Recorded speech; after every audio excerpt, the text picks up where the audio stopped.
As you can see, I'm behind schedule again. I have tons of video on the camera, on the computer that I haven't uploaded, and it's already time to cut hay. So, and bye-bye. Say Bye. hi. Hi. All right, not so close to the camera.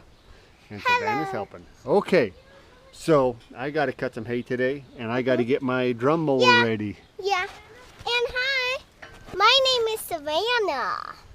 So I like to do stuff.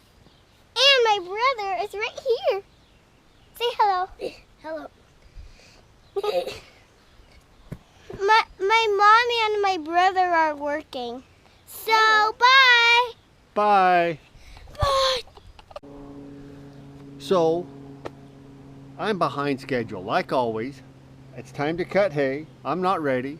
Fortunately, before I put away my drum mower, my little Ranch Right 165, which means it's 165 centimeter cut width, 5-foot cut width. And I don't even think you can get the Ranch Rights anymore, but they're all the same, right? They're all made overseas and just get a different color of paint put on them. I think they're orange now, yeah, whoever's making them or selling them now.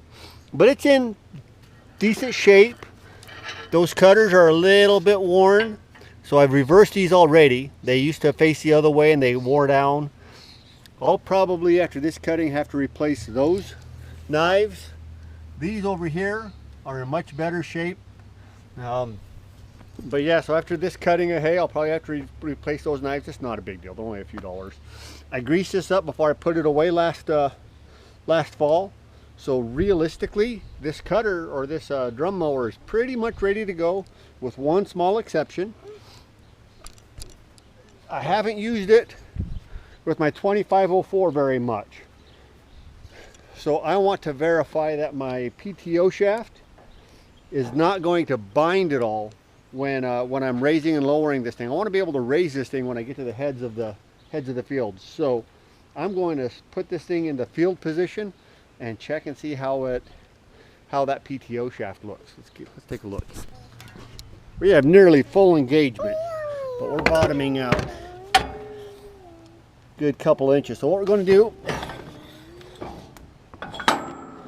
is we're going to cut off a good chunk of this PTO shaft and maybe a little bit more on that one. I haven't decided on that one, but let's get a tool and cut that off.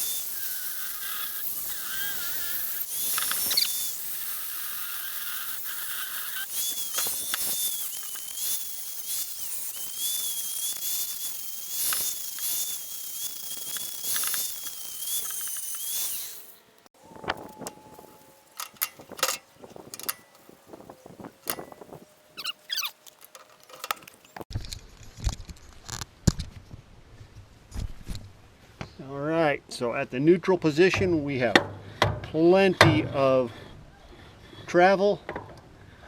So we'll be able to lift this thing up with the PTO running without any risk of binding and causing any damage to the tractor or to the implement. I'm going to have to cut off a little bit of my guard. That's alright. We'll get that done and we'll put her back together, make sure everything's greased up, and we'll go cut some hay. Alright, tractor is full of fuel, full of oil. I checked them both. Drum mower is greased. It has 6 decent blades on it. PTO shaft is now the correct length. I think we're ready to go cut some hay. We'll see what happens.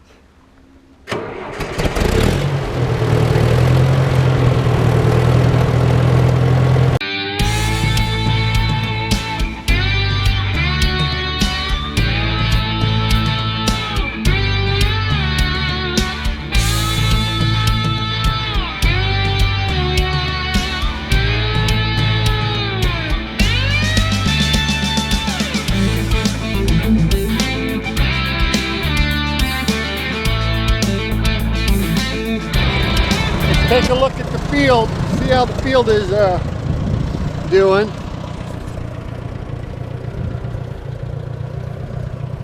Waist high, but sparse on the tall stuff. Down here lower where it's thicker, so it's a lot shorter. Still a little bit wet here on this bottom end. A little bit of clover in there, a little higher.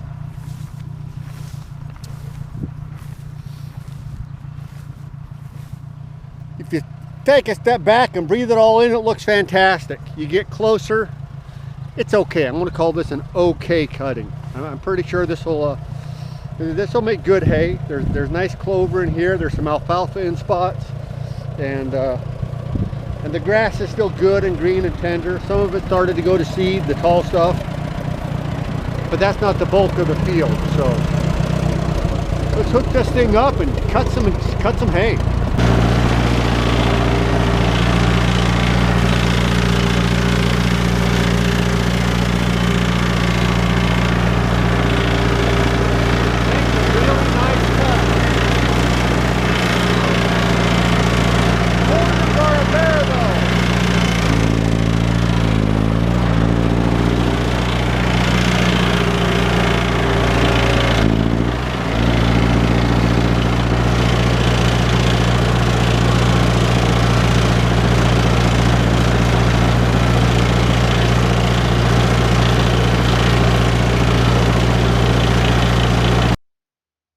For years, my favorite part of any haying operation is the initial cutting of the hay.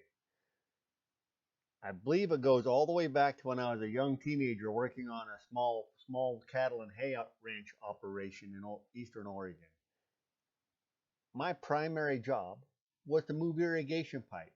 So as soon as the swather came out and started cutting hay, I knew that I would not have to move a single hand pipe for at least a week. And that was such a relief after 5 or 6 weeks of every day moving literally miles of hand pipe. And then as the years went on, I became more proficient and I started cutting the hay. I had more work to do during the hay season, but it was different work and I enjoyed it. There's something about the smell and the sound of mowing hay. It doesn't matter what type of machine I'm using, whether it's a drum mower or a sickle bar or a swather. There's something about that entire cycle that I just really enjoy. And so that's part of why I share these videos. It's something that I enjoy, and I wish we could have some smell-o-vision. Even the smell of a tractor is not running quite right, mixed in with the smell of the fresh mown hay and all of the sounds and the sights that you get to experience. It's a fantastic experience, and it's one of the reasons I do this. It's a very calming, soothing kind of part of the operation. A lot of the rest of this haying operation is just flat out work. But when I'm mowing hay, that's kind of my zen spot. So I'm just going to keep on mowing.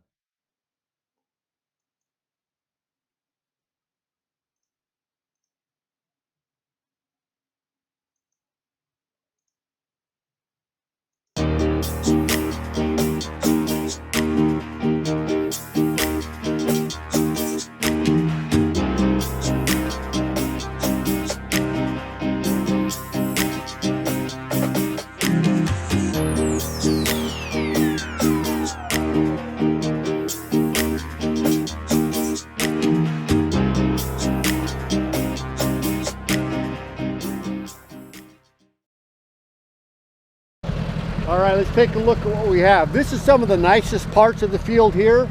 A lot of alfalfa. Nice clean cut all the way through. Quite a bit of grass mixed in here, even where the alfalfa is the thickest and heaviest. That drum mower, we're in a third gear TA forward, so third gear high, and we're cruising. We're going about as fast as I can bounce along on that tractor.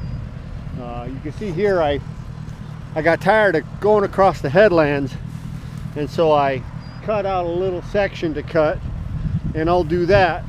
Yeah, this will be nice hay right here. Unfortunately, it's maybe a quarter to a third of the field is this nice alfalfa mix, but it'll feed. It's nice. This will be nice hay. But yeah, we'll keep going at it. We're probably halfway done, hour and a half into it. Call it, we're doing an acre an hour, and we're bouncing about as fast as my backside will take it on that tractor. So anyways, I'll probably shut off the camera now and just keep making circles. show you when we're all done. Maybe I'll turn it back on, who knows.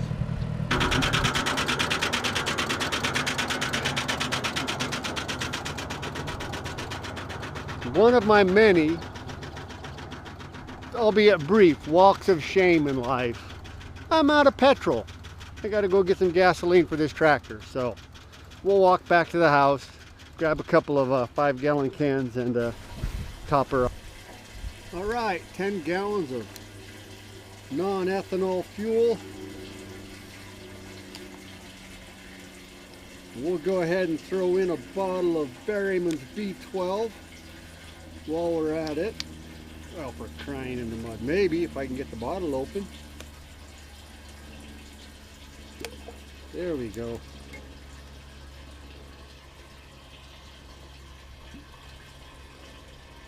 Little B12. I know that I'm fouling plugs in this thing. It burns a lot of oil, which is why we'll also check the oils while we're out here and top it off.